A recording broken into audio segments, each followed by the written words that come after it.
Prabhupada,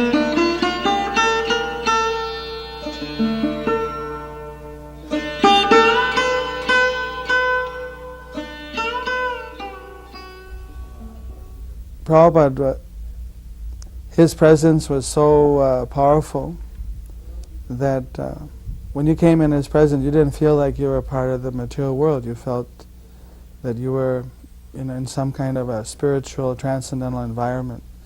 I didn't know about Vrindavan then, but now we'd say that Prabhupada actually was bringing Vrindavan with him. And so you felt the mood of Vrindavan whenever you came in the presence of Prabhupada. He was actually carrying Krishna in his heart. So I didn't understand that, but I felt that. Just being with Srila Prabhupada, I could feel the change. I could see that here was a genuine spiritual master that was actually practicing what he was preaching, or practicing what he was teaching. The other people that I visited, they had books and they had teachings, but then they didn't practice those things where Prabhupada was. So at that, all these things helped to build up my faith, but then Prabhupada was very merciful and he immediately engaged me in service. He had me be an assistant to, at that time his secretary was Govinda Dasi, I think Gorsundar. I forget, I think it was Gorsundar, I'm not sure, I can't remember, I think. And so when they would go shopping, when Prabhupada took the afternoon nap, and I would, they would have me like, they call it babysit or guru sit. I had to sit outside just in case Prabhupada woke up and wanted something, then I would be on call. And usually he didn't want anything. But I would be there while they were out just at that time. So sometimes Prabhupada would wake up and he'd call me in, and then he would ask me different things. He said he wanted to get a flower. This was he said that if I get a flower every day, this will improve my, this will increase my longevity. So he asked me, can you bring me a flower? A rose, especially a rose, not just a flower, I wanted a rose. And then I was very excited, here the spiritual master was asking me to bring him a rose every day. So I said yes. So then I went back to the temple and then told the temple president I was going to get a rose for Srila Prabhupada. And the president said, what are you doing? You're in Maya. You can't do that. I said, why? Prabhupada told me to get him a rose. And I had phoned up, he heard me phone up a florist and order, I was going to go and pick up a rose. And he got really angry that, I shouldn't do that. But I thought he was like imposing himself, that I'll do everything else you say, but this one thing, Prabhupada asked me to bring him a rose. I want to bring him the rose. He got very angry and said I couldn't do that, I should do something else. So I became a little angry because he was yelling at me, and it was, so anyway, I kind of just left the temple with the vibrations ringing in my ear, and I was walking off. And I got to like a dead end where the road, it didn't go any further. And nearby I saw there was a florist shop. And that whole time I would just, I wasn't able to think. So I walked in the florist shop. I thought, well, I'll get a rose. And the person said, oh, here, I've been waiting for you. Here's the rose. Turned out it was the exact shop that I'd called. But I'd forgotten the address and everything. So then I went back and I saw Prabhupada and bowed down. And I offered him the rose and he took it. So thank you very much. One thing that really struck me is one of the first letters Srila Prabhupada ever sent me was when he was in India. And I had that tremendous desire to take care of him when he came back. For those 3 weeks had really changed my life. Spending 3 weeks with him after he got out of the hospital, I really wanted to continue serving him in that way. And so the whole 6 months he was in India, I was praying to Lord Jagannath every day that if he comes back, please let me be his servant. Please let me cook for him. Please let me clean his room. Let me do anything. Just let me be near him. Let me serve him and be near him. This was my very strong desire. And so I got a letter from him. And in the letter, the last statement was, I know your mind. Just, I know your mind. Also with that building in Detroit, when Prabhupada, this is Deva Sadan Mandir, when Prabhupada walked through, he had no money at the time, for this particular project. He had no money. And it was a gorgeous, gorgeous building. In fact, we didn't know what to do with it. There was a painting in the front lobby of all these naked women bathing. So all the sannyasis, they were all, everyone trying to be proper about things. Prabhupada looked at it, turned to the men and said, very nicely done. Then they came to where there was a big polar bear rug, the kind with the head and the teeth and everything. So Srila Prabhupada looked at it and very gingerly took his cane, put the tip of his cane in the mouth and lifted up and looked at the teeth. And very wide-eyed like a child, he turned to Jagadish Maharaj and said, they eat men? And Jagadish Maharaj said, sometimes, Srila Prabhupada. So Prabhupada put it down and made a wide berth as he walked around the rug, and it was just very sublime. Prabhupada said at one point, the man was asking, I think, million something or close to $1 million. Prabhupada said, every room is worth $1 million. In fact, it was even designed, there were 3 arches. They used to have the ballroom dancing, and they had where the orchestra was. There was 2 small arches and a large arch, just like we do for Jagannath, Radhakrishna, and Gaura-Nitai. And even there were carved peacocks, there were lotuses, everything was carved, everything was designed. Prabhupada said, actually, this rich man, Krishna engaged him in building this building for us, and has simply been lying, waiting for us to come pick it up. So Prabhupada was had a vision for the building. So he walked through the whole thing, just like he could pull the money out of his bead bag. Just, price wasn't even an issue, and Prabhupada was talking about this and that. So finally outside there's a sunken garden, and they were sitting in the grotto area, their nice sun, everything was very peaceful. And the man was a very greedy man. He was like a real money grubber guy. You could see the grease on his fingers, practically speaking. So when he sat down, and here was Srila Prabhupada, loved the building, and Prabhupada's, sublime aristocratic nature, that Prabhupada could just write the check. So Prabhupada said, this building is perfect for our purposes. Every room is exquisite, it's exactly what we want. He said, very aristocratic building. So the man was like, could taste the money. And Prabhupada turned to him and said, but we are not aristocrats. He said, we are professional beggars. Therefore, you should give it to us. And I thought the man was going to have a cardiac arrest, at the point he was like, ah. So Prabhupada actually toyed with him. There's a whole story how Prabhupada toyed with him back and forth. And ultimately Prabhupada got the building. The man actually tried to cheat us. After we got it, Ambarish gave half the money, I think, and then Lekha Shavanti, Lisa Ruther, gave half the money. And this way Prabhupada was able, although he had nothing outside of his desire, and Krishna arranged the building and Prabhupada picked it up. And no one could believe the price Prabhupada got for it. In fact, the man, we got a call from a neighbor that after the papers were signed, that the man was stripping the building. He was taking all the mirrors off the walls, all the doorknobs, all the fixtures, all the light, because everything was very opulent. He was stripping whatever he could. So we actually went and stopped him. He had one truck there. And we said, how can you do this? He said, I can't help it. He said, your Swami cheated me. So they told Prabhupada the story later on. That's when one of the times Prabhupada said, yes. Prabhupada said, I am a Calcutta boy. So he'd met his match with Srila Prabhupada. I remember one time he was giving a lecture, and he was the whole lecture saying how we had to be 10% Krishna conscious. We had to be completely surrendered to Krishna, 100%. And he was just ramming that point home. And at the end of the class, the devotees were kind of, very serious and looking down, as if he could read their minds. That 100%, who could come up to that standard? So then he looked at them, and now he kind of relaxed his mood a little bit, and he said, well, if you can be 90% Krishna conscious, then you can also go back to Godhead. And then he started to slightly turn to prepare. There was a very big Vyasasan, and he was very high up. It was maybe 4 feet in the air.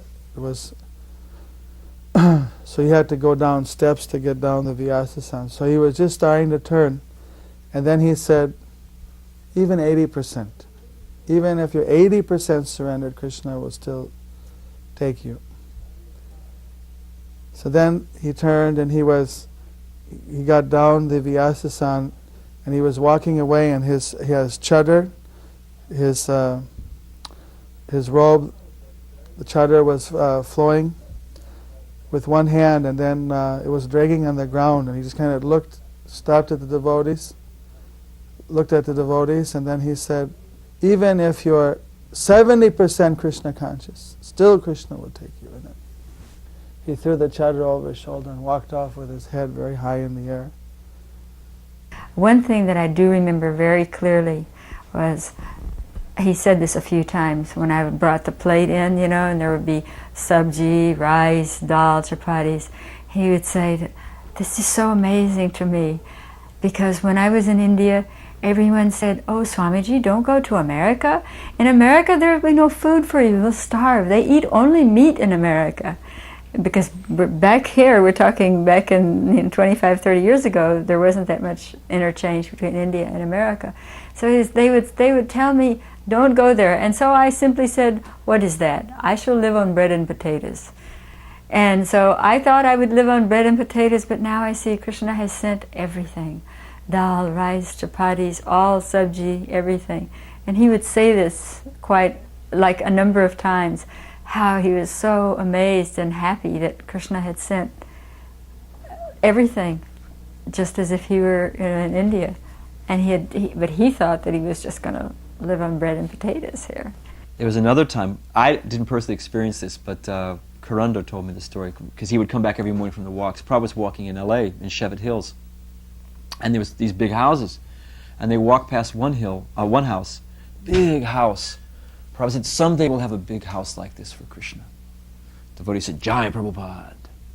So then Prabhupada walked a little further, and there was a big circular driveway and a big car, big, stretched limo or something. Prabhupada said, someday we'll have a big car like this for Krishna. The devotee said, Jai Prabhupada.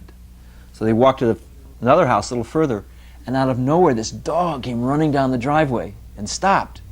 And Prabhupada said, someday we'll have a big dog like that for Krishna. The devotee said, Jai Prabhupada. Prabhupada said, you fools, what do you want a big dog for? So not like a parrot, the devotees see in their innocence, The night he had the stroke was a very traumatic experience. Jadharani and I were perched by the window looking in to the room. There was a window between his living room and his bedroom. It was an arch window in New York. And he was very weak. And still he would have the boys, Satsrup or Brahmananda or whoever was there, they would take turns. They would sit him up and open the Bhagavatam, and he would continue teaching and continue reading the story of Prahlad Maharaj. Even though he was, I'm saying he was apparently suffering, or he was apparently at a very critical time hovering between life and death, he didn't care for that. All he cared about was, he only cared about teaching us. And I never saw such selfless love. I was deeply affected at that moment. I realized a lot of things. I saw really pure love. I saw how much he loved us, and I realized that he wouldn't be with us very long. And I made a vow that I would do everything I could to take care of him and help him and do whatever I could to make things easier for him. One devotee had told me that one thing you should do is you should always try to ask questions of Prabhupada, but you should think a little bit, and every time he gives a class, ask a good question. So, since I had that advice, I every time at the end of a class I'd always ask a question, trying to think of something that was in the class. And then sometimes Prabhupada would, I remember one time I asked a question about Radharani something and said, who are you to ask about Radharani? Or then sometime I would ask, every day I would ask questions. And so it would be a regular, I would ask questions and then Prabhupada would respond, and he would respond every day in a different way. So then we had to work, we had to go outside and work to maintain the Montreal temple. There was no source of income. So I would miss the evening class, and I would be able to just come to the morning class. But the next day I'd listen to the tape. So one time I was listening to the tape, and at the end of class Prabhupada said, anyone has any questions? And nobody had any questions. And he said, Jayapataka, or Jay or whatever, I forget, anyway. whether I was initiated or not, I don't remember. So he asked nice questions. So that was like a big thing for me. Otherwise, Prabhupada didn't praise disciples normally to their face. He would always be very grave with the disciples, but sometimes you'd hear that he would comment to other devotees, and you'd hear it through the grapevine. So this time I heard it on the tape. Someone told me you should listen to the tape.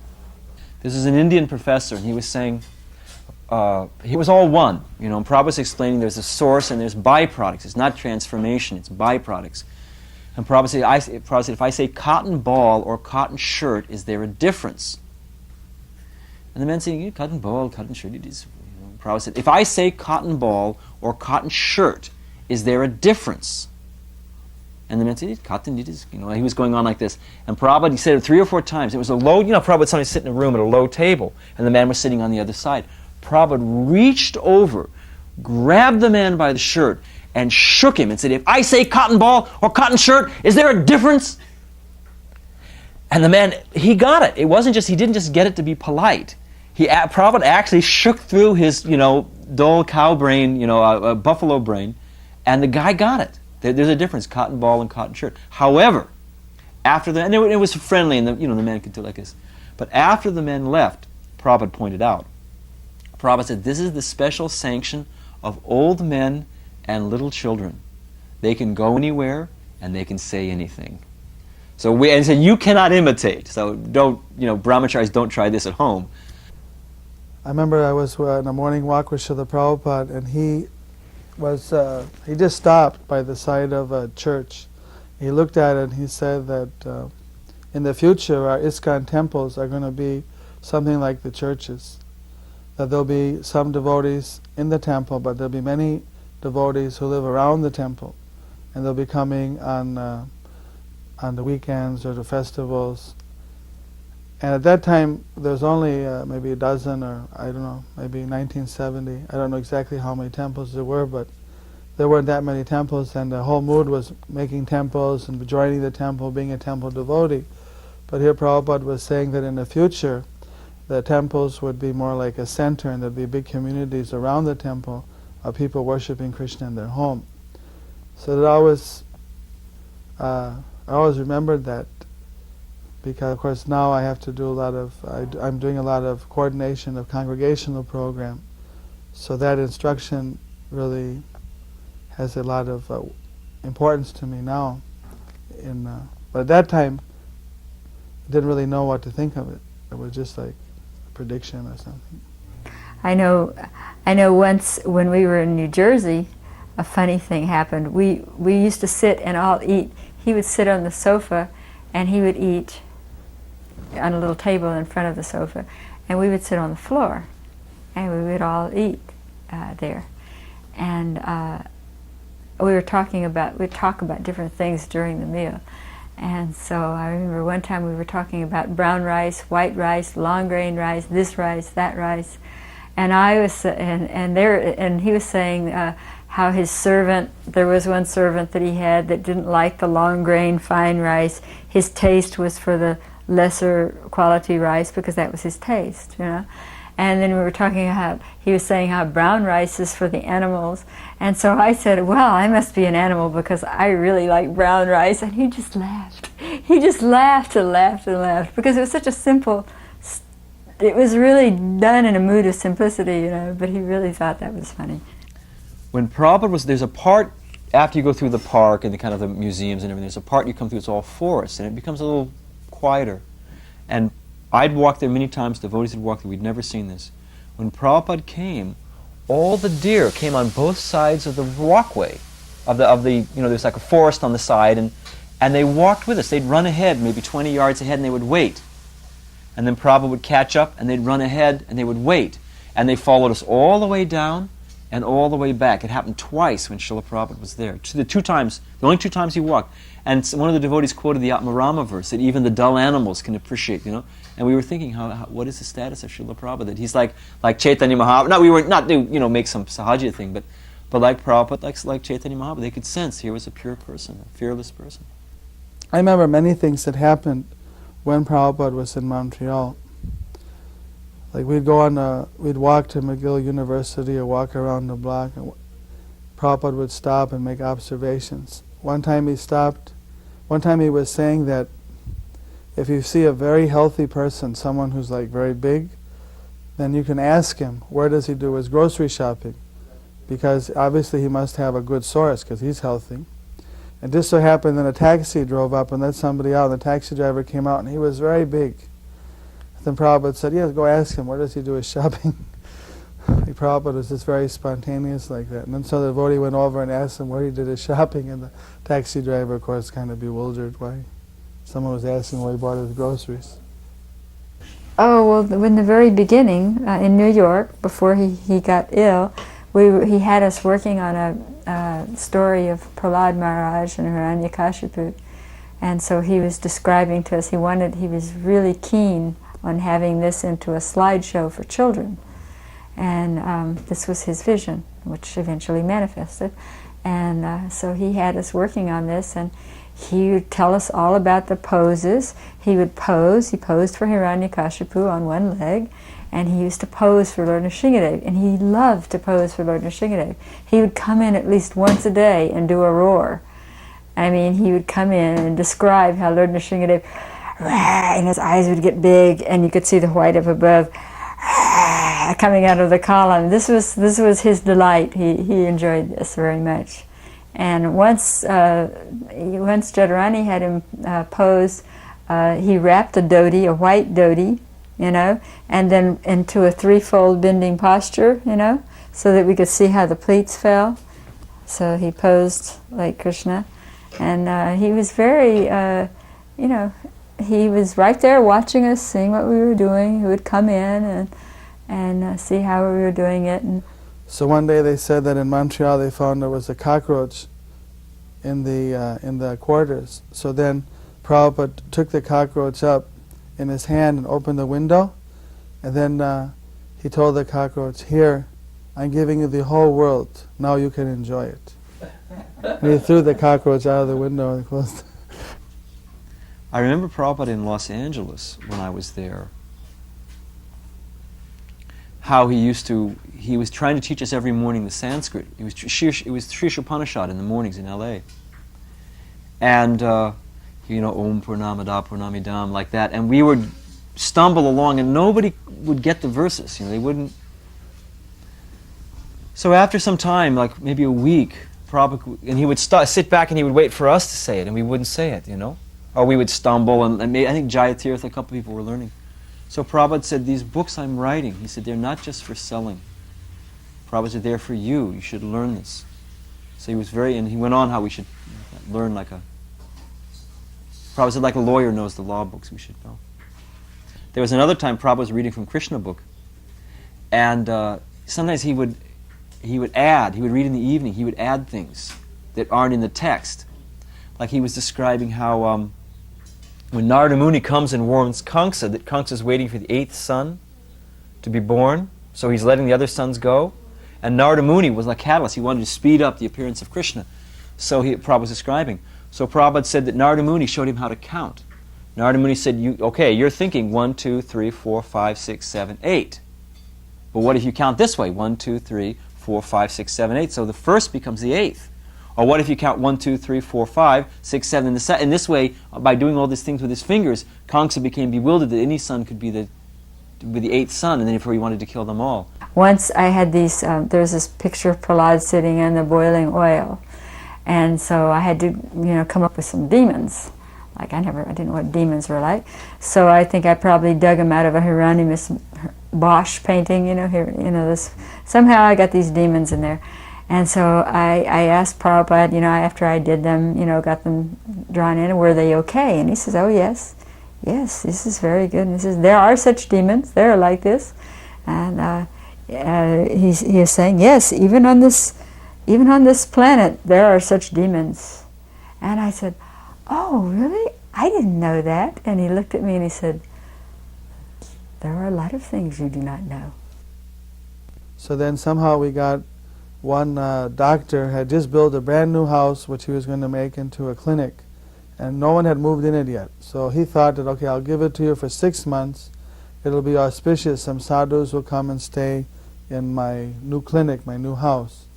So then we had a place to invite Prabhupada. So in the meantime, Prabhupada had left America and gone to Japan. So we sent him the message that now we had a place for him separate. So then Prabhupada said, okay, I'm coming. And we made a big reception in the airport in Calcutta. We had the newspapers, we had all the media was there. It was a big event. In fact, a whole truckload of Gaudiya Vaishnava devotees came for a chanting kirtan to receive Prabhupada. Then we were asked to go and invite everyone. Before Prabhupada came, we went around and invited all of his godbrothers who would like to come to receive him, because here he was like a conquering Gaudiya Vaishnava missionary who had spread Krishna consciousness in places where no one had ever even ventured to go before, and was coming back successfully. And one godbrother, Puri Maharaj, he said, oh yes, I would like to go. But when he said that, I didn't really know much about the internal workings or the politics or whatever that was going on between the different Gaudiya Mat people.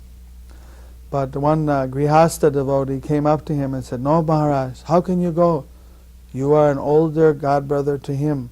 You took initiation before he did. You took sannyas before he did. So you cannot go to him. He should come to meet you.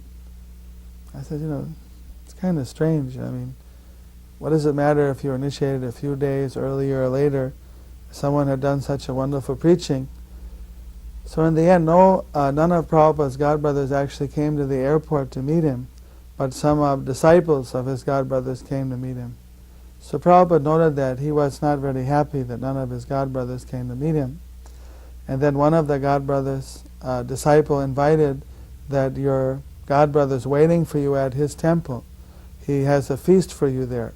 So he wants you to go from the airport to his temple. And then Prabhupada, he became very grave. And then he said, let us go in the car. Of course, before that we had a big reception, a press conference and everything, and there was an arti in the VIP lounge. He didn't have to go through any customs, immigration. He went straight to the VIP lounge. And then when he came out, we had a big, it was a Cadillac actually. Somehow one life member had a Chevrolet or Cadillac, a very big car for India, American car. And so then Prabhupada went in that. And then they invited that you come to the temple of his godbrother. When he went in the car, and then he said, take me to your house. I will not go to that temple. You can go later and bring the prasadam that they've made and bring it to the house. You go straight to our house. I remember Achyutananda was in India at that time, that we were in Montreal. This one just comes to my mind. Achyutananda was in India at that time, and he was there with a young brahmachari named Brishikesh, I think. Can't remember what his other name was. Anyway, somehow or other, this boy had gone to the ashram of Ban Maharaj and taken reinitiation from Ban Maharaj. And Prabhupada was extremely upset. I didn't really understand why, but he explained to me. He said, of course this boy is an American boy. This American boy is a fool. He doesn't know anything. It's not his fault. He's just a foolish youth. But Ban Maharaj, he is responsible. He knows that this is what he is saying by doing this. Is he is saying that I am not a bona fide spiritual master. So he was extremely upset by this. I actually had never seen him that upset, because it was dealing with a kind of Vaishnava etiquette that I didn't really understand. And Tejas told me a story that when Prabhupada came to Delhi, he hadn't been in Delhi for a long time, and they had a reception in the airport, and I think the mayor was there and so many big life members, and they had a big arti, and they had the Vyasa-san in the airport and everything. Prabhupada came, and he came to sit down, and Tejas was just about to garland Srila Prabhupada. Everyone was there, gathering. Prabhupada said, stop. Prabhupada said, what was, and everyone's listening. Prabhupada said, what was the collection last month? Tejas said some number. Prabhupada said, how much did you send to my book fund?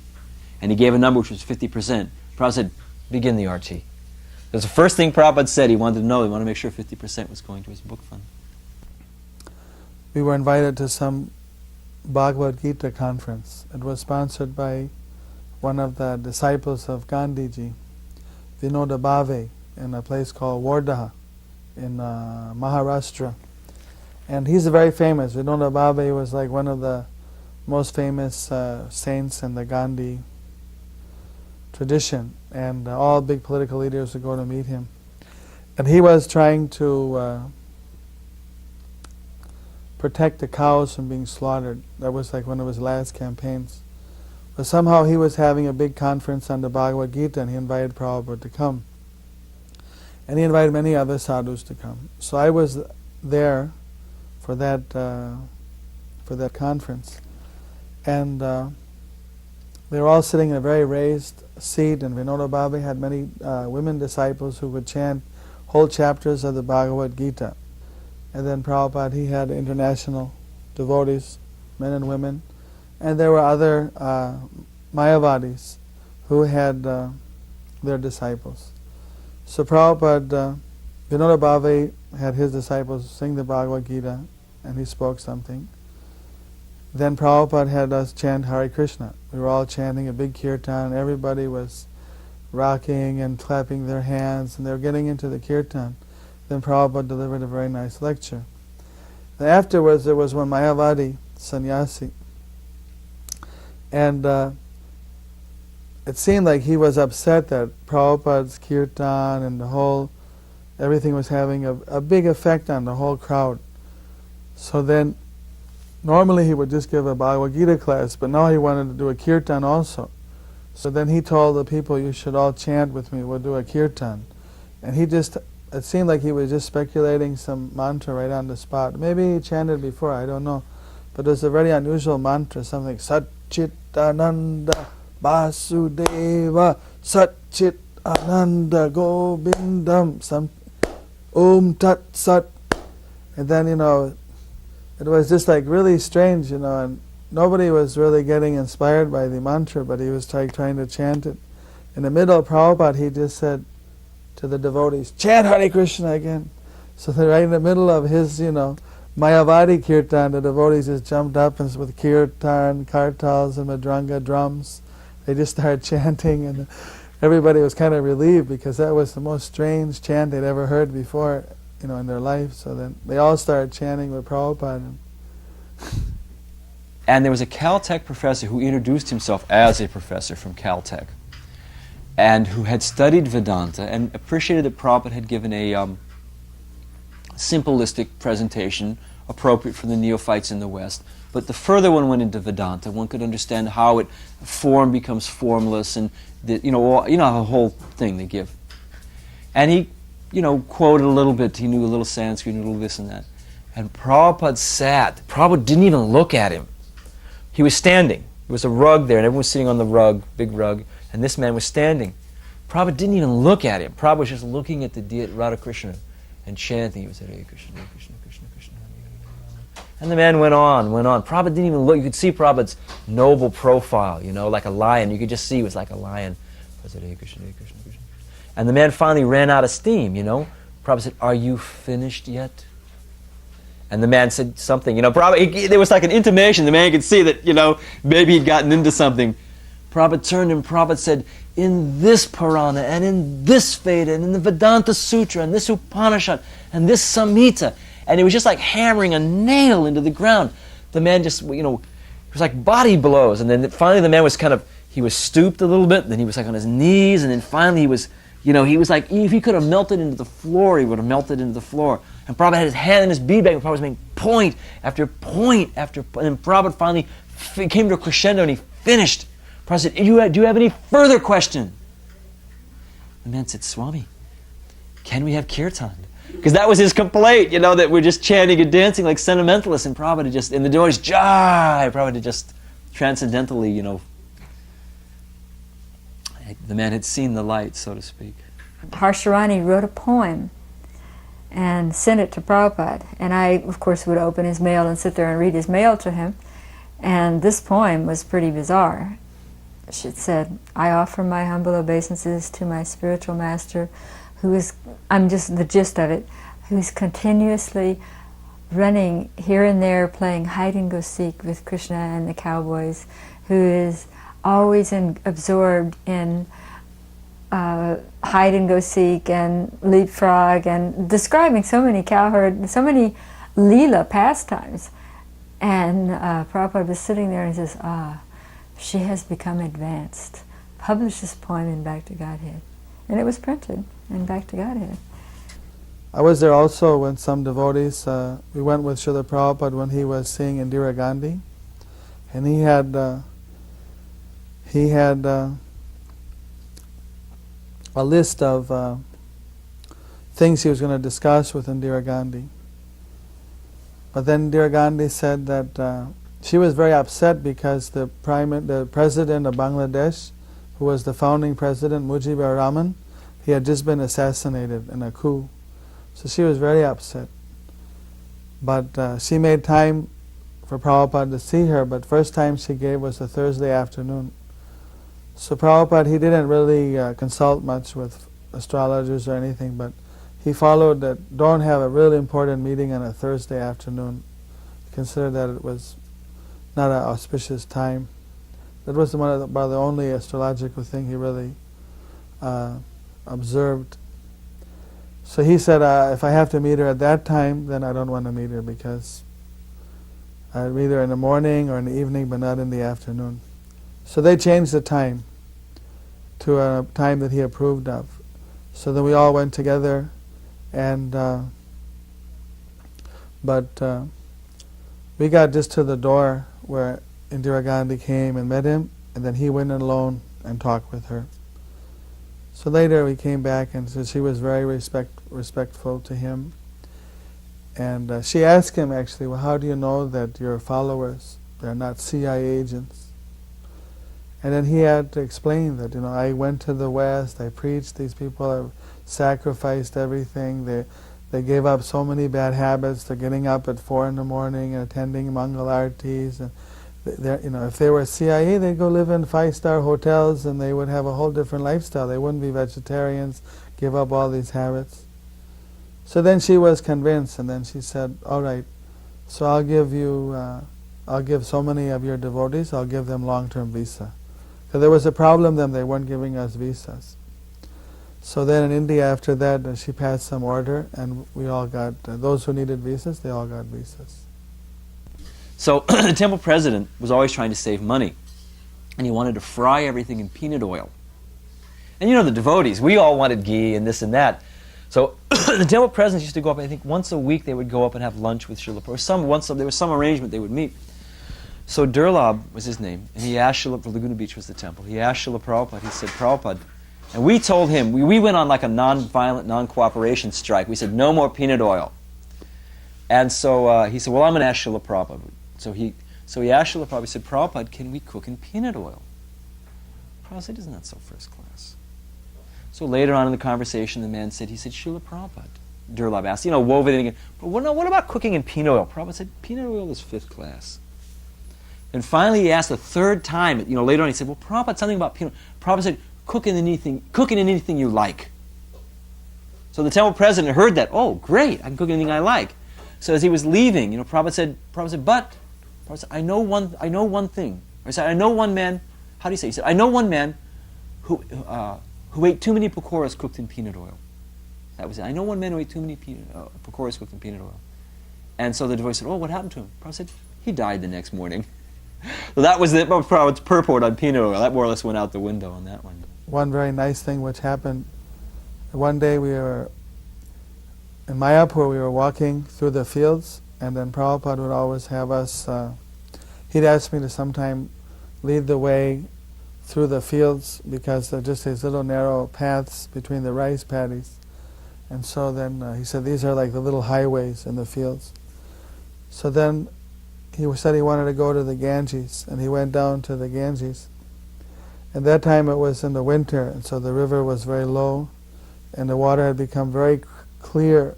Normally the Ganges has is like a little saffron color, slightly muddy with a reddish hue.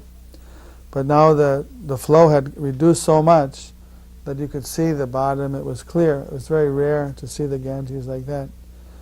So then Prabhupada said, let's take a bath. And then the secretary said, well, Prabhupada, we don't have any gamchas or towels or anything. We just came for a walk. Then Prabhupada looked around and said, well, there's no women here. We can just go in our kopins. And then I have a top piece, I can wear this. So then he took off the top piece and put it on.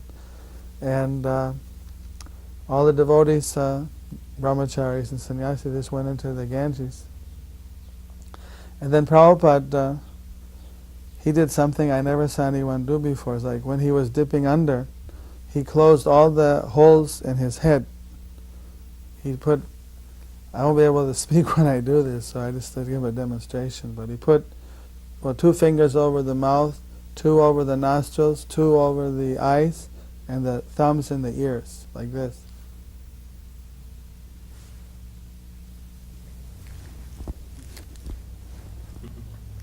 He took 3 dips, and then he came out. And then one devotee got a little excited, wanted to put water on Prabhupada's back or something, but then he kind of looked, and then it was getting too familiar. But it was very, I don't know what to say, it was very ecstatic to just suddenly have that kind of a spontaneous bath with Srila Prabhupada. There was no way to get into the Mela because there were 20 million people there. There were no train reservations. You'd have to have your own helicopter. And there were no buses. It's like people were coming in, lying on top of trains and stacked against the walls of trains. And his doctor had said that he couldn't fly, and the devotees didn't want him to go, but he was determined. He was going to go to Kumbh Mela. Everybody told him not to, but at the last minute he made his own decisions. And so miraculously, there was one sweet Indian gentleman named Mr. Gupta who had just joined about 2 months prior. He just happened to be the chief engineer of Indian Railway. And so what he did was he added 2 cars to the trains. This is not done in India. I mean, totally unheard of. But he added a first-class car and he added a second-class car. And he, not only that, he arranged that Prabhupada's car was freshly painted and there were garlands hanging in it. And he arranged for his personal servant to go with him into the Mela, to drive with him. And we had just given our money, I was traveling with Kusha and her 3-year-old son, and we gave our money to Mr. Gupta. We didn't know, but we had a coupe right next to Prabhupada's. And then while we were on the train, it dawned on me, he told me he was going to take me to the Mela, and here we could, it was the coupe right next, his coupe with his sannyasis and brahmacharis he was traveling with, and then the next coupe. They're like little rooms in Indian trains, where we could hear him talking at the stops, and sometimes we would take grapes or take mangoes or things into, and of course the train stopped outside the Mela, because the train station during Kumbh Mela is a nightmare. It's just like, they're usually a nightmare anyway, but they're more of a nightmare with thousands of people. And so we stopped outside Allahabad in the dark, and we got off the train, and Hansadutta's buses picked us up. And of course Prabhupada's car was there, and then we drove into the Mela in that way. And then while we were in the Mela, Prabhupada was wanting milk. There was no way to get milk. So I talked to Mr. Gupta, and Mr. Gupta arranged for a cow to be brought to our compound in the Mela so that Prabhupada could have fresh milk. Mr. Gupta was wonderful. He really arranged for everything. And then he arranged for a train to pick Prabhupada when he was ready to leave the Mela. From the Mela, he went to, I can't remember whether he went to Calcutta or Bombay. Anyway, he left the Mela they picked him up outside this train station. In other words, they made a special stop for the train. 2 cars were put on the train from Bombay, all the way, empty cars all the way, to pick him up and then take him out of the mail. I mean, this is just like, in India this would be considered a miracle, because, I mean, the roles of bureaucracy just to get a train ticket. If anybody's been to India, they know. But to have 2 whole cars put on just for him, you know, and because there was no other way he could travel, he couldn't fly. Well, sometimes he'd be sitting in his room in Calcutta, and then I remember one time he was explaining, one of the life members said, well, can you show us a miracle? And Prabhupada said, well, some yogis, they show a miracle of, they give some rasgulla or sweet or something. Said, I went to America with $40, with 40 rupees rather, and now we have temples all over the world in this short span which are worth more than 400 million rupees. So isn't that a miracle? And they thought for a minute, and the businessmen were calculating, said, that's a miracle. So we're walking along these big houses in Lakeshore Park, in Chicago, and this dog looked like it was half, you know, horse. It was like Marmaduke's older brother. It was this enormous dog, like Aristasura coming to Vrindavan. The ground was shaking, and this huge dog came running down like that. And so, you know, 3 or 4 devotees hid behind cars. A couple devotees hid behind Brahmananda. More or less, everyone just, you know, was on. I don't mean this like it sounds, but more or less was overwhelmed by the temporary bodily concept of life and was of self-preservation. And Prabhupada was really left out sort of in front as the point man. Some people were there, but they were stunned. So everyone was like, didn't know what to do. And Srila Prabhupada, in his transcendental bravery, he stepped forward, threw his chadar over his shoulder. I was thinking like Krishna, you know, ties his belt before he attacks, you know, fights with the demon. Prabhupada threw his chadar over like that, took his cane and went, hut! And this huge dog just turned, went back like that. You know, the devotees kind of dusted themselves. They were a little embarrassed. We kind of regrouped. And then a little further down the road, another dog came out. And so I forget one sannyasi, somebody tried, hut! And the dog just got madder. And Prabhupada laughed. Prabhupada said, you have to know the science.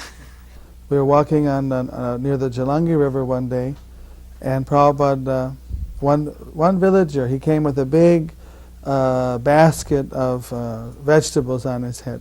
So then Srila Prabhupada asked, so you're going to sell those in the market? He said, yes. Well, how much will you sell? You sell us the whole basket. And he had just been telling the devotees how I liked fresh vegetables from the garden, and we should offer our vegetables to the deity. And if you buy wholesale, how you can save money. Here a man came with a basket on his head. So then Prabhupada immediately set up a bargaining with him. And he started telling, look, if you go to the market, you'll spend the whole day sitting there with the basket. I'm buying it from you right now. You can go and do something else. You don't have to walk 2 miles to the market and sell your goods. So like this, he bargained him down to maybe 6 rupees for the basket. And then said, okay, you go to the temple, and here's a chit. Give him a note, and they'll pay you over there. So the man went off with the basket and went to the temple and sold those vegetables, and then that was what they cooked for the deities in Prabhupada that day. In New Jersey, we were sitting in the garden one day, and there was a slug. That's an ugly thing. You know what a slug is? It's an ugly thing without, like a snail without a shell. And it was crawling there right next to him, and I said, ooh, look. You know, I was a kid. And he said, he got this look of tremendous compassion on his face. And he said, chant to the poor creature. And so he had me sitting there chanting to this slug, you know. And now I still chant to slugs, because I remember Prabhupada telling me to chant to the slug, and when I chant to slugs now, or little insects or whatever, I know that this is one of his instructions, that we're given this human form of life, and we can chant, and they can't, but the soul can hear. The tree can hear, the bird can hear, you know, everything. And we would sit outdoors and he would talk like this. I can remember once he was talking about 2 butterflies that were flying together. And he's saying, just see, there's family life also in the butterflies, you know, And we were on the beach in New Jersey, and there are little ants on the beach and stuff, you know. And he was saying, they say there's no life on the moon, but here on the beach we see there's life. There's life in every part of God's creation. It's continuously seeing, constantly viewing the world through vision of Krishna Bhakti. There was never any time that he wasn't. One time I remember one Maharaj was cooking up hot puris, and we were taking hot puris with date gur, with date molasses. And then Prabhupada was looking through the window and seeing everybody, the sannyasis and brahmacharis around getting hot puris, and then taking, one after another with the date gur. Then he said, this is not very good for sannyasi life. There was a big statue of an eagle, like a I don't know what, like American eagle or something. It was commemorating some returning from World War II or something like that. So Prabhupada went out of his way to look at it, and there was a lamb around it or something. It was like some sheep or something. And Prabhupada said that there's a type of bird that flies from one planet to another planet. And Prabhupada said it is so big, it just flies from planet to planet. And it picks up an elephant, will pick it up and then drop it. And it kills it, and then it'll eat the elephant. What can I say? Prabhupada said it. We were there on the walking project just because he saw this eagle statue. And then he went on to describe the abominable snowman, how the abominable snowman is a big demon, living in the mountains with big footprints, and how there are all these various entities in the deep in the ocean and up in the mountains and in the dark jungles of Africa. There are all kinds of things. When you're fresh out of school, you think the scientists that everything that's there has been discovered, and it's all been taught in History 101 or Anthropology 202 or whatever. But he made it very clear that that's not the way it is, that there's a lot of things that we didn't know about. And of course we accepted that, his view of the world. But it was just very interesting to see the things that he would come up with. In New Vrindavan, Prabhupada was sitting out on the lawn, and I was the temple president in Ann Arbor in those days, so temple presidents, we got to sit there. And some man had come. He was a neighbor, and West Virginia, right? Almost heaven. Well, that almost is in capital letters, I assure you. But this man was a simple man, and he showed up, and he was a retired judge or something, and he heard that Prabhupada was there. He pulled his pickup truck, got out of his pickup truck, walked right up to Srila Prabhupada, said, "Got something for you, Swami," and plopped this grocery bag on Prabhupada's lap. And Prabhupada, on one hand, he was very large, he had a presence that he could fill the whole room. But in reality, you're close to him, Prabhupada was not actually that very tall, and he was very delicate, actually. So we had Prabhupada sitting there, and this big grocery bag was on Prabhupada's lap. He just plopped it right there. So Prabhupada reached inside. It was full of vegetables. Prabhupada pulled out this zucchini. Prabhupada, he showed it to everyone. Prabhupada said, when someone brings you something from their garden, that is love. So the man was this big, rough hillbilly. And when Prabhupada said that, the guy got like tears in his eyes. He couldn't believe it, In Hawaii once, there was a couple who came to visit him. And this particular devotee was very good at he was a sculptor. He had helped me make some deities. And Prabhupada wanted him to make some deities, I think Panchatattva deities. He went on and on to explain to him how he wanted him to do it and so forth. And spent quite a bit of time explaining it all to him. And then after the conversation, the boy asked him if it was okay for his wife to make silk, to kill the silkworms to make the silk. And Prabhupada was like, after they left, he was saying, these Western boys are so creative. Next they will be asking me if they can kill cows to make mridangas. One time, one of the big ministers, he was the number 2 person in the state government. He was the home minister. And he came to see Srila Prabhupada, and his family, his name is Tarunkanti Ghosh. His family is family of Vaishnavas. His grandfather was the one who said that Bhaktivinoda Thakur was the seventh Goswami. He had written a book about Chaitanya Mahaprabhu. So now his grandson had become a big politician. He was the editor of a major newspaper also. So he came to see Prabhupada, and when he came, he went right behind Prabhupada's desk, and he went to grab Srila Prabhupada's feet. So at that time, Brahmananda was going to come, and then looked like he was going to go and jump on him. And then Prabhupada, here the home minister is the person who's in charge of all the police, all the everything. He said, no, it's all right. And he just came and grabbed Prabhupada's feet and just put his head on his feet. Like Prabhupada, what could he do? There was, when Prabhupada would sit in his garden, we planted, one of the reasons I went to Laguna Beach was we jackhammered up the back of the patio and made a garden there for Srila Prabhupada, and I would do some gardening there after it was set up. So Prabhupada would sit in his garden and he would read in the afternoon. He would come in the evenings. We planted some jasmines underneath Prabhupada's window. It's actually nice. You could hear that karate in the back, but with that open window, the jasmine would come in the window there. And so Prabhupada would come out after it had gotten cool, and he would sit and he would read with the sannyasis and temple presidents and stuff. He would read. And we would all go upstairs, which I guess now is whatever that room is. Maybe they use it for plays or storage or stuff like that. And we would look out the windows into the garden, and you'd be like a whole gallery of devotees.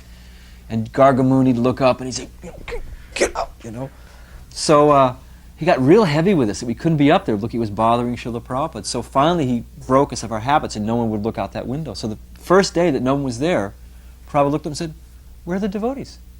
So they said, well, Gargamuni said, they shouldn't be there. Prabhupada, go get them. So all the we would all sit and look out the windows and Srila Prabhupada in the garden. Prabhupada liked it, the devotees were there.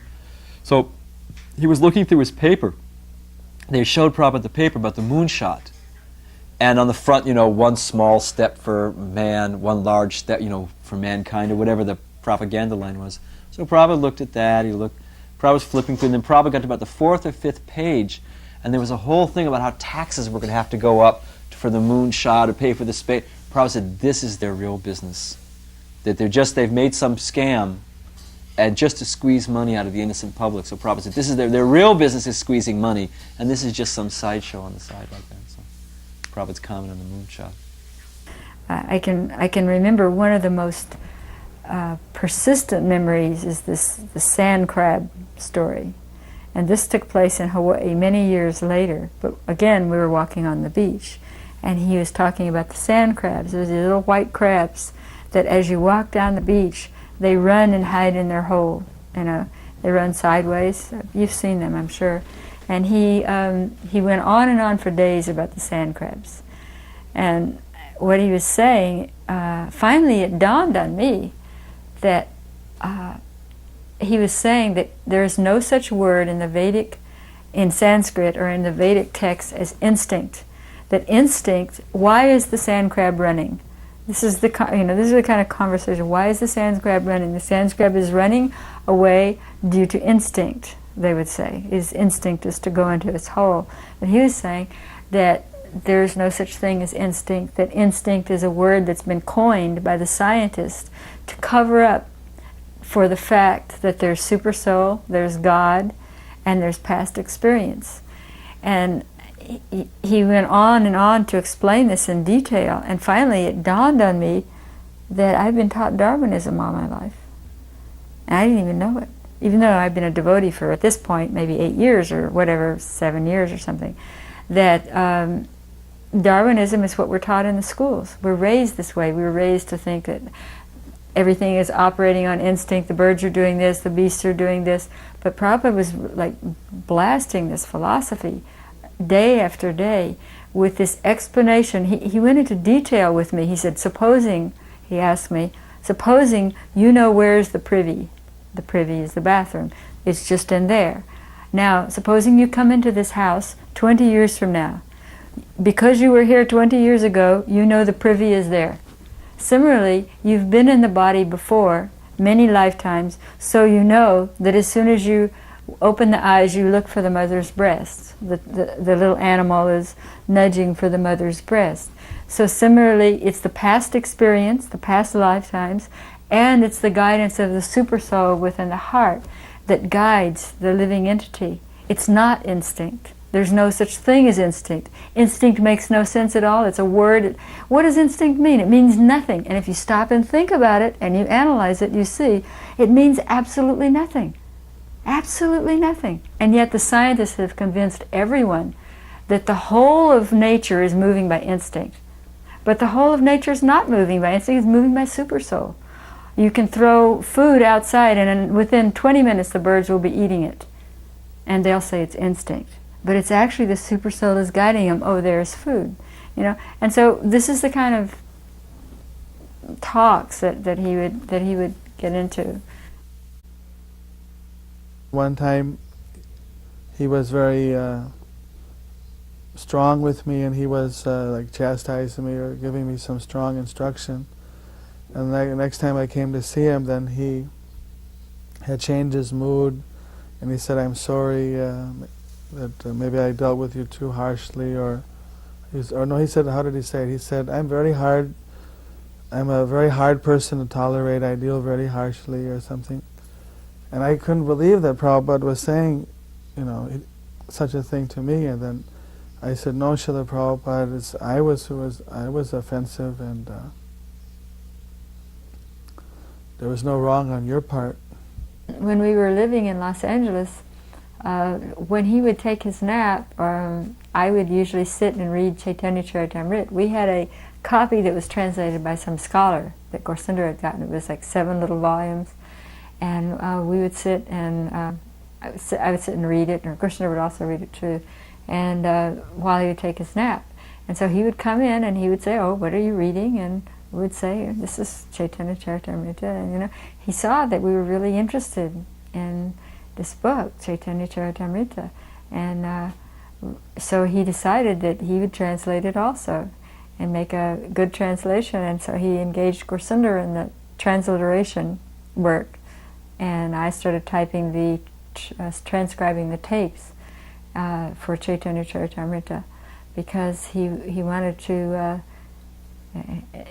give us that, since there was he could see we were very eager to read it.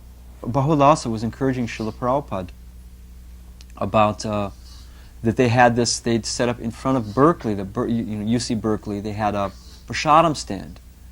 And they were selling Bengali sweets. And he was going on about this, and Tripurari was there, and Prabhupada stopped, and Prabhupada asked him, he said, how many books did you sell? What was the story? Because Tripurari told him, and some amazing figure. Prabhupada said, "This is the real Bengali sweet, Chaitanya Charitamrita." There was one very interesting thing happened, that when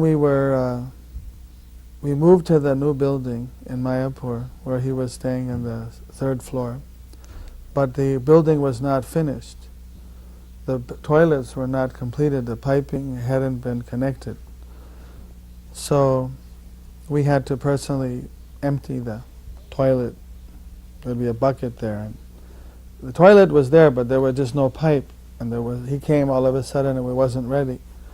So we had the service to go, and who could empty out the remnants or whatever, the refuse. But one day, Prabhupada started calling out, "Jayapataka, Jayapataka." And I didn't know why he was calling out, so I ran to the bathroom.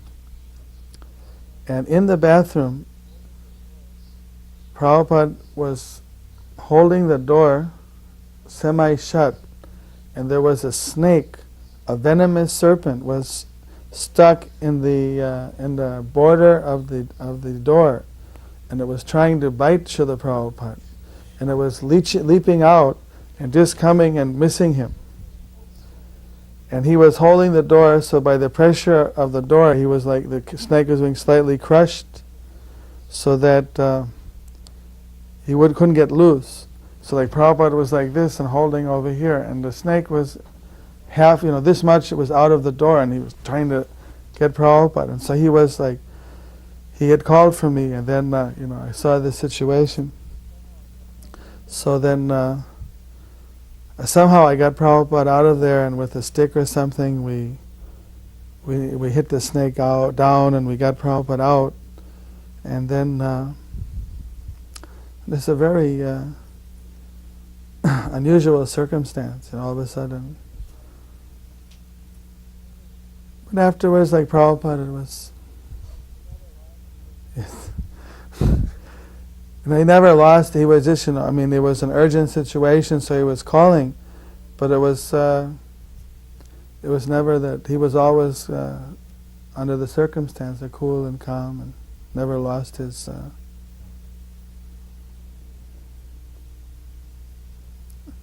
Then he was trying to find out where the others live. So if there's one, there must be two, because they always go in pairs. We could never. The other one disappeared down the hole, and we could never find it. One thing I was thinking, he was sitting on the rooftop of the Honolulu temple once, and getting a massage, I think by Sruti Kirti. And the rooftop of the Honolulu temple faces the back of Nuuanu Valley, which is very beautiful.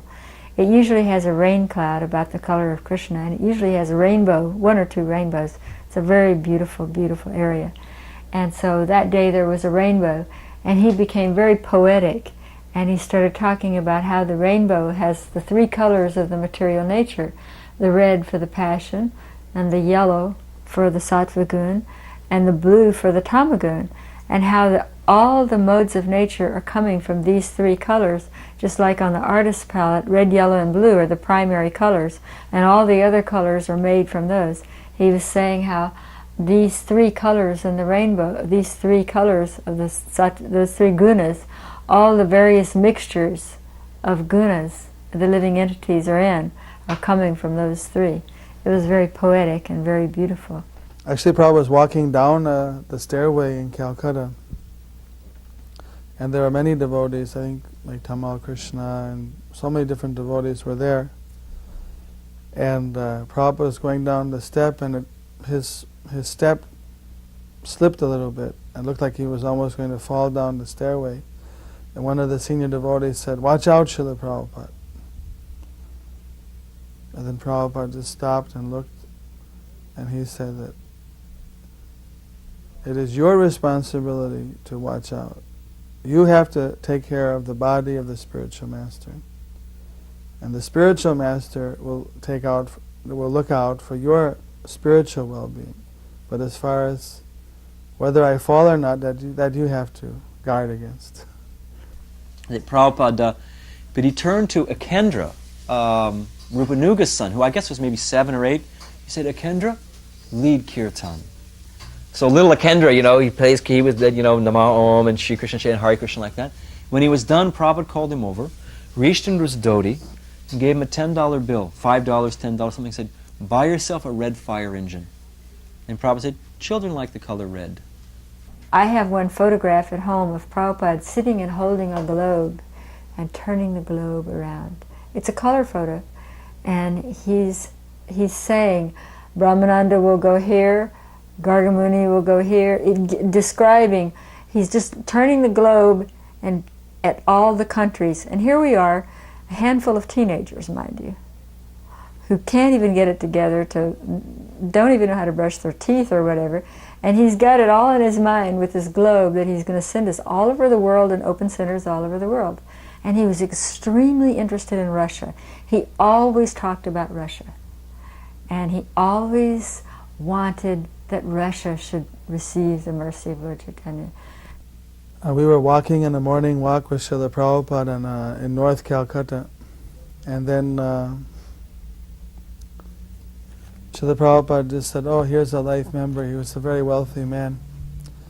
For some reason, Prabhupada wanted to just stop in at his house, so he walked in, and the servant came out and he said, "Tell your master that Bhaktivedanta Swami is here."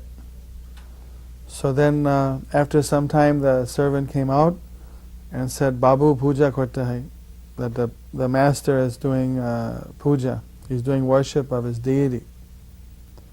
he'll be here after some time. So then Prabhupada just commented that Krishna is more pleased when the devotee is served than when he's served. And that if this person was a more advanced devotee, he would appreciate it that here a spiritual master has come and left his deity worship to receive the devotee of Krishna. But because he's thinking that his deity worship is more important than receiving the devotee of Krishna, this shows that he's a neophyte or a Kanishthadikari. The Jehovah's Witnesses came to visit once in Los Angeles, and so Prabhupada said, let them in. So I let them in. And they sat and they talked with him in his room, and they were preaching, their philosophy, and apparently they believe that within this body, I don't really know their philosophy that well, but within this body you will become liberated, and this body's eternal. And Prabhupada kept asking me, with this body? With this body? Like he was just incredulous that they could actually believe that this body was eternal. And so, but he was very polite to them and very nice, and he didn't really preach to them. He just wanted to know what they're teaching here in this country. And so then as they left, he had me give them a little brochure. There was a drawing of the universal form that I had made, and it was a little brochure describing Chant Hare Krishna. Had a picture of Lord Vishnu on the front with all the arms. And so he asked me to give them a copy of this as a gift, because I think they gave him some literature too. And then the next morning, whenever he went out on his walk, he saw that it was on the street, had been run over by a car. And he was really disturbed, and he said, oh, we should not give out such freely. He was distressed that the Lord's picture had been run over by the car. There was one time a thief who was a con artist who dressed like a sannyasi, and he started collecting in the name of ISKCON. He gave himself the name of Chutananda. So he was known amongst devotees as a Chutananda number 2. And he was based in Rajasthan. And around Jaipur he was collecting money. Somehow he got receipts. He copied receipts, rubber stamps, everything you needed to collect money. He even made up a big plan for building a temple. And he was going around and getting donations from people, saying he's a Chutananda, and it's for ISKCON. So some of these people appeared in Bombay, and said, we were made a member by a Chutananda. Were you a life member? With Chutananda in Jaipur. Chutananda at that time was in Hyderabad or South India somewhere. So then they sent a few devotees up to find out who is this Chutananda, and then they located that he was actually a thief. And he was stealing from people in this way, was a con artist. So somehow they got him to go to see Prabhupada, who was in Mayapur. And Prabhupada had called all the like the equivalent of the FBI in India, the CID, the chief of the district police, superintendent of police, and they all came. In the meantime, Prabhupada talked with this person. There's a Chutananda number 2. And he, after talking to Prabhupada, he said that you're a great spiritual master, a saint. I feel changed after talking with you. So I want to surrender at your lotus feet.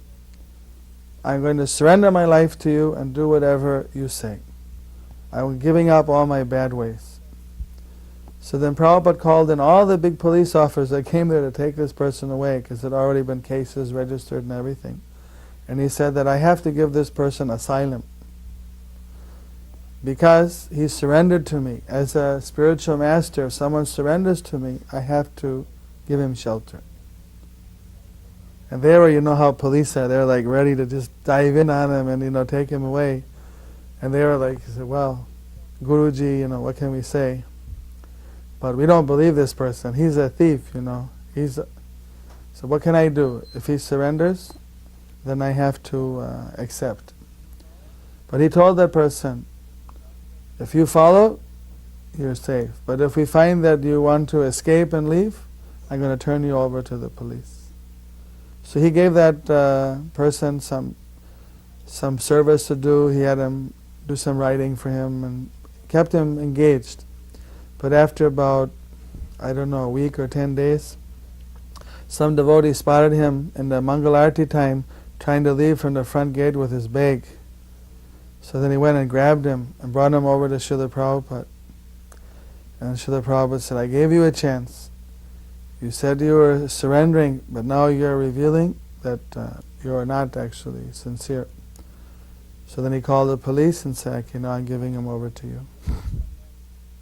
But later on, some man was saying to Srila Prabhupada, and one devotee, Prabhupada, when I joined, I was only 18 and a half, and I made so many promises, and it was easy for me to follow the principles. Now it's so many years later, and my life has changed. He was going on, and Prabhupada slammed his hand down and said, then why did you promise? He said, only an animal can't keep his promise. So heavy. Well, no, it was later that day he was talking about how the Western boys and girls, oftentimes, they go to the other side. The problem is they go to the other side. And I said, Srila Prabhupada, what do you mean by the other side? You mean back the way they were before? And he said, yes. Because he was talking about how some sannyasis had left and become as, the tendency when devotees stop doing devotional service is they go to the lifestyle that they were living before they were a devotee. So he's saying they go as they were before. And I said, so you mean they go back like they were? And he said, yes. Therefore, many of them will have to take birth in India to finish their Krishna consciousness. One day, when we just moved into the Lotus building, the first multi-story temple guest house, where Prabhupada's quarters were, when we moved from the grass hut to that building, then there was a very big feast. And we invited many villagers and everyone to come. We gave a big feast. After the feast was over, all the leaf plates were thrown behind the temple. And then Prabhupada went upstairs to his room. And I was sitting in the room with Srila Prabhupada, and then there was dogs barking in the back. So Prabhupada got up and walked over to the veranda and looked over the veranda. And there he saw that there was this big pile. I mean, so many people had taken prasadam. There was a very big pile of banana leaves, which are the organic way that you eat in India. You know, off a leaf. And there were some some children who were obviously very poor. They had, torn clothes, and they had sticks in their hand, and they were beating off the dogs to get the remnants of food that people had left on their plates and thrown in the garbage pile. And when Prabhupada saw that, he saw that, what a scene to see human beings have to fight dogs off to eat, the throwaways, the spittings that people have thrown away. When Prabhupada saw that, literally he started to cry. Tears were coming down. And he just said, just see how hungry they must be. I mean, who would, stoop to that kind of a situation to fight off dogs, to eat, things that other people had thrown away. So he was really moved that these children are so hungry. And he said, we have to organize that nobody within a 10-mile radius of the temple is hungry. Everyone should have food to eat. So that's when he organized this. Initially it started as the ISKCON Food Relief. Later it became Food for Life.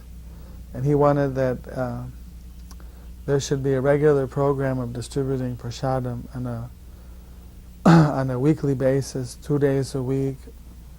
And we started all 7 days in a week we were distributing. 5 days for little children and pregnant and nursing mothers, and 7 days was simply for anybody, without any discrimination, whether they're Hindu, Muslim, Christian, or anyone, men, women, young, old. So that, and Prabhupada was so moved when he saw that people were hungry like that. Yeah. And before going back to Hawaii, he began to speak about compassion. And when he would speak about something, you would experience it. It was like a transmission or something. And he began to speak about compassion, and he began to speak about how that his eyes were closed and there were tears running down his cheeks. And he was saying, people are suffering in this world. He was expressing divine compassion for all the souls suffering in this world without Krishna consciousness. And he was saying, please go and teach them. Tell them about Krishna. Tell them, give them this knowledge, because they are suffering. They don't know they're suffering, but they are suffering. And he became in such a mood of compassion that tears were coming down his cheeks. And he was just showing how much love that he had for all the jivas in this world who don't know about Krishna. Krishna Kirtana Gana Natana Pano Premamritam Manidhi Dhira Dhira Jana Priyau Priyakarau.